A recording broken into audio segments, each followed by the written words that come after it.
বাজার থেকে এই সাসলেক কিনতে গেলে 80 থেকে 100 টাকা পড়ে যায় এক পিসের দাম। আর আমি বাসায় এক পিস চিকেন ব্রেস্ট দিয়েই এতগুলো সাসলেক বানিয়ে নিলাম। কত টাকা সেভ হলো আপনারা হিসাবটা কষে নেবেন। চিকেন ম্যারিনেটের জন্য একটা আমি মশলা বানিয়ে নিব। তার জন্য 2 চা চামচ আমি নিয়ে নিয়েছি দই, আর সাথে লবণ, কাশ্মীরি লাল মরিচের গুঁড়া, হলুদের গুঁড়া আর মাংসের মশলা নিয়েছি 1 চা চামচ করে। জিরার গুঁড়া আর গোলমরিচের গুঁড়া আমি 1/2 চা চামচ করে নিয়েছি। সবকিছু ভালোভাবে মিক্স করে নিয়েছি।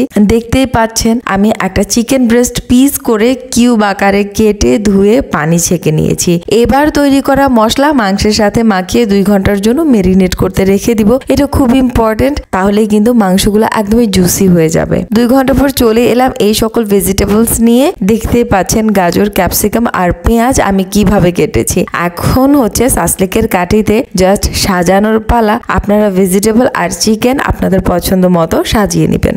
ফ্রাই করার জন্য প্যানে সামান্য তেল আমি গরম করে নিয়েছি। মিডিয়াম ফ্লেমে প্রতিটি সাসলেকের স্টিককে অ্যাটলিস্ট 10 মিনিট করে উল্টে পাল্টে ফ্রাই করে নেবেন। শেষের দিকে এমনভাবে টমেটো সস দিয়ে মাখিয়ে 1-2 মিনিট ফ্রাই করে নিলেই তৈরি হয়ে যাবে মজাদার এই চিকেন সাসলেক। এর টেস্ট কিন্তু 10 on 10। বাসায় অবশ্যই বানাবেন এবং কমেন্টসে আমাকে জানাবেন আপনার কেমন লাগলো। ঠিক আছে, রেসিপিটি যদি ভালো লেগে থাকে then do subscribe and follow me. আসসালামু আলাইকুম।